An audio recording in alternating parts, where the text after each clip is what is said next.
Hello friends, तो अभी हम स्टार्ट कर रहे हैं चैप्टर नंबर 10, क्लास 10 के चैप्टर नंबर 10 जिसका नाम है सर्कल। चैप्टर बहुत ही इंटरेस्टिंग है, आप अच्छी तरह से देखिए और अच्छी तरह से समझ लीजिए। ये वीडियो है इंट्रोडक्शन वाला वीडियो, इसमें हम कुछ टॉपिक्स के बारे में डिटेल डिस्कस करेंगे, आप उसे देखिए और समझ लीजिए। अगर कॉन्सेप्ट आपका क्लियर हो गया है, हो जाएगा इस वीडियो को देखने के बाद, तो फिर आप एग्ज़ाम में बहुत सारे क्वेश्चन का आंसर इजीली सॉल्व कर सकेंगे, सारे प्रॉब्लम्स का सॉल्व आप अच्छी तरह से कर सकेंगे। तो देखिए वीडियो को अच्छी तरह से। Introduction to circle. तो अभी हमारे पास है, ये देखिए, ये 3 केसेस आपको बहुत क्लियरली डिस्कस कर रहे हैं, आपके बुक में भी है। ये कॉन्सेप्ट आपका क्लियर होना बहुत ज़रूरी है, ध्यान से देखिए। तो ये है सर्कल, कोई प्रॉब्लम नहीं। सर्कल के साइड में ये क्या है, एक लाइन है। तो ये क्या लाइन है, क्या इस लाइन ने सर्कल को टच किया या कट किया है? 2 केसेस से टच कर सकते हैं या फिर कट कर सकते हैं, लेकिन इस लाइन ने क्या किया, इसे टच भी नहीं किया है, कट भी नहीं किया है। तो ये क्या कर सकते, इसे क्या हम कह सकते हैं, non intersecting line. Non intersecting, ये इंटरसेक्ट नहीं कर रहा है। तो हो गया है सॉल्व, पहला वाला इसका सॉल्व हो गया है। अभी हम नेक्स्ट में आते हैं, नंबर 2 पे। देखिए इस लाइन ने क्या किया है, इस सर्कल को 2 पार्ट में डिवाइड कर दिया है, 2 पार्ट में डिवाइड कर दिया है। और दोनों, और इस ये सर्कल के जो ये सरकमफ्रेंस है, सरकमफ्रेंस को कितने जगह में टच किया है, 2 जगह में कट किया। देखिए यहाँ पे एक पॉइंट बन गया इंटरसेक्टिंग, यहाँ पे एक पॉइंट बन गया इंटरसेक्टिंग।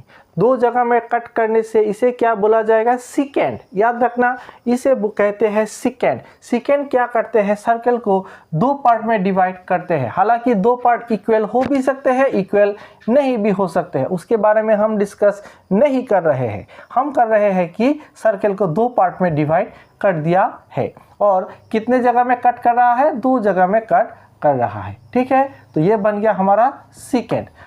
अभी क्या है, नंबर 3। नंबर 3 में क्या है हमारा, ये टेंजेंट। इसको बहुत अच्छी तरह से समझ लीजिए क्योंकि मैक्सिमम क्वेश्चंस आपको इससे होगा, इससे रिलेटेड होगा। टेंजेंट, टेंजेंट क्या है, एकदम आसान है। देखिए ये लाइन ने क्या किया, इस सर्कल को टच भी नहीं किया, कट भी नहीं किया। इस लाइन ने क्या किया है, कट कर दिया है। और इस लाइन ने क्या है, कट नहीं किया, सिर्फ टच किया है।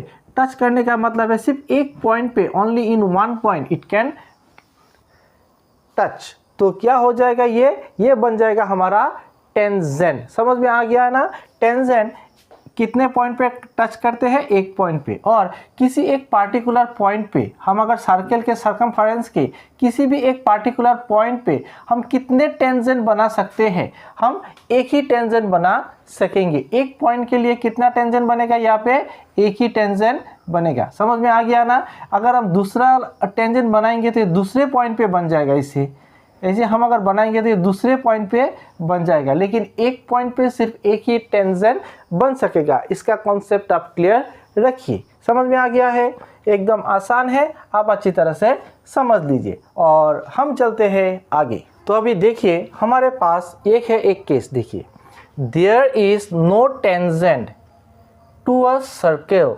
Passing through a point lying inside the circle. अगर सर्कल के इनसाइड में कोई भी एक पॉइंट है, सपोज ये पॉइंट बना लिया, क्या ये पॉइंट सर्कल के बाहर है, नहीं। सर्कल के ऊपर है, नहीं। सर्कल के अंदर है। ठीक है, तो इनसाइड द सर्कल में अगर कोई पॉइंट बना लिया, क्या इस पॉइंट से आप टेंजेंट बना सकेंगे इस तरह से?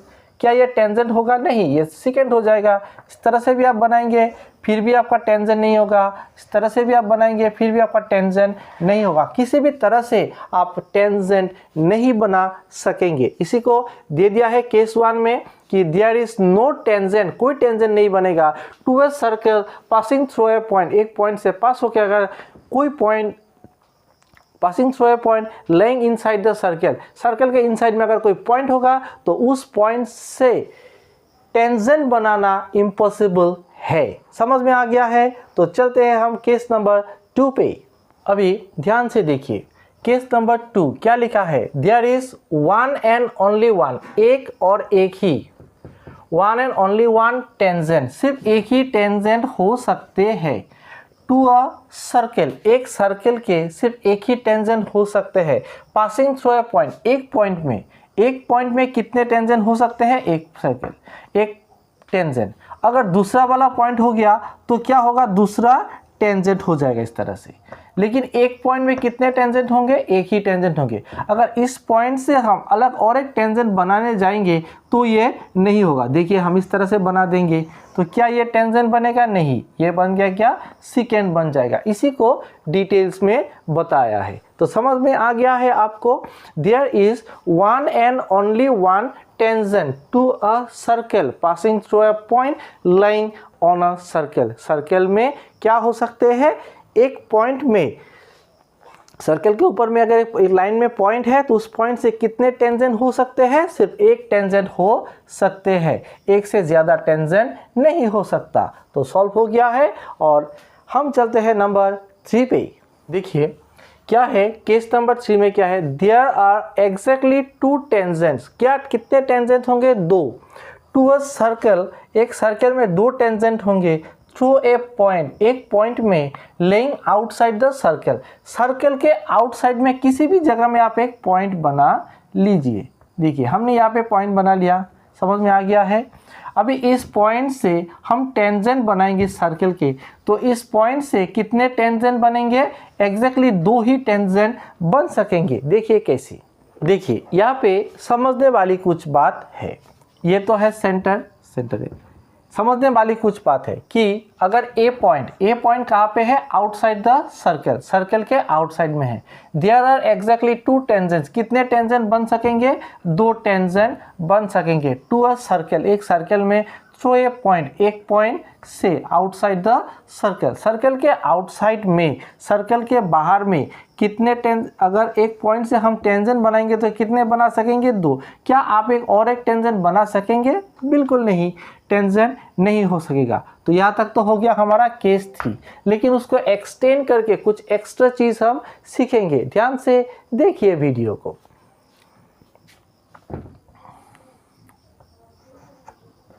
देखिए इस सर्कल में ये है सेंटर O है, और ए इस पॉइंट से एक टेंजेंट बना लिया। टेंजेंट पॉइंट टच कहाँ पे कर रहा है, P पॉइंट पे टच कर रहा है, और यहाँ पे किस पॉइंट पे टच कर रहा है, Q पॉइंट पे टच कर रहा है। अब देखने वाली बात ये है कि ये जो एंगल बनेगा ये कितने डिग्री का होगा, 90 डिग्री का होगा। ये हमेशा कितने डिग्री का होते हैं, 90 डिग्री के होते हैं। इसके बारे में थ्योरम है, आपको दिखाएंगे। तो ये 90 डिग्री का होगा, समझ में आ गया है। ये भी 90 डिग्री होगा, ये भी 90 डिग्री होगा। और ये दोनों क्या है, रेडियस ऑफ ए सर्कल, क्या है, रेडियस है ये दोनों। तो ये दोनों रेडियस अगर है, एक ही सर्कल के रेडियस क्या होते हैं, सेम होते हैं, इक्वल होते हैं। तो ये दोनों लाइन क्या हो गया है, इक्वल हो गया है। समझ में आ गया। तो देखिए एक तो हो गया 90 डिग्री एंगल, दोनों एंगल कितना इक्वल, 90 डिग्री हो गया। दोनों क्या है, OP is equal to OQ हो गया। आपको याद आएगा क्लास 9 में मिला था आप लोगों को। और ये देखिए O से अगर A को हम ज्वाइन कर देंगे, O से अगर A को ज्वाइन कर देंगे तो ये क्या बन जाएगा, OA, और OA क्या हो जाएगा, कॉमन हो जाएगा। OA ये क्या हो जाएगा, कॉमन होगा कि नहीं। और ये क्या है, रेडियस ऑफ द सर्कल। और ये क्या है, 90 डिग्री है। ये दोनों एंगल क्या है, 90 डिग्री है। तो इससे हमें ये कंक्लूजन तो निकालता है कि 3 केसेस हमें मिल गया है, एंगल में राइट एंगल, और एक कॉमन जो है ये हाइपोटेनियस मिल गया है। ये राइट एंगल ट्राइंगल में ये ट्राइंगल बन गया कि नहीं, राइट एंगल ये हाइपोटेनियस है, और इस राइट एंगल ट्राइंगल ये हाइपोटेनियस है। तो हाइपोटेनियस तो मिल गया, और एक साइड मिल गया है ये रेडियस, ये जो साइड है ये भी मिल गया। तो ये क्या होगा, ये दोनों ट्राइंगल क्या बन गया है, बन गया है OPA, triangle OPA is congruent to triangle OQA। समझ में आ गया है, कॉन्ग्रुएंट हो गया। अगर कॉन्ग्रुएंट हो गया है तो अदर पार्ट्स भी क्या हो जाएगा, सिमिलर, सेम हो जाएगा। कैसे सेम हो जाएगा कि PA is equal to QA, कैसे होगा, ये क्यों कैसे होगा, CP CT से होगा। Congruent parts of corresponding triangle मिला था ना कि अगर दो ट्राइंगल अगर क्या है कॉन्ग्रुएंट है तो उसके अदर पार्ट्स भी क्या हो जाएगा, सेम हो जाएगा। तो पी ए, तो ये भी एक साइड है, इसका कॉरेस्पॉन्डिंग साइड ये है, तो ये क्या हो जाएगा, सेम हो जाएगा। और क्या क्या सेम है, ये एंगल और ये एंगल, ये दोनों एंगल क्या हो जाएगा, सेम हो जाएगा। मतलब angle P A O is equal to angle Q A O. ये भी किस प्रॉपर्टी से होगा, CPCT से सेम हो जाएगा। समझ में आ गया है। और ये एंगल भी क्या हो जाएगा, सेम हो जाएगा। जैसे कि angle POA is equal to angle QOA, ये भी क्या हो जाएगा, सेम हो जाएगा। समझ में आ गया ना, एकदम आसान है। तो दो ट्राइंगल क्या हो जाते हैं, कॉन्ग्रुएंट हो जाते हैं और उसी के साथ साथ अदर पार्ट्स भी क्या हो जाते हैं, सेम हो जाते हैं। इसी तरह से हम ये भी बता सकते हैं कि OA is the bisector of angle PAQ। PAQ ने क्या, PAQ एंगल को OA ने क्या किया, इक्वली बाइसेक्ट कर दिया है। इतना तो आपको समझ में आ गया है, हमने डिटेल्स में आपको बता दिया है। आप अच्छी तरह से देखिए और इसे समझ लीजिए। तो इसी के साथ होते हैं हमारे इंट्रोडक्शन वाला पार्ट का सॉल्व।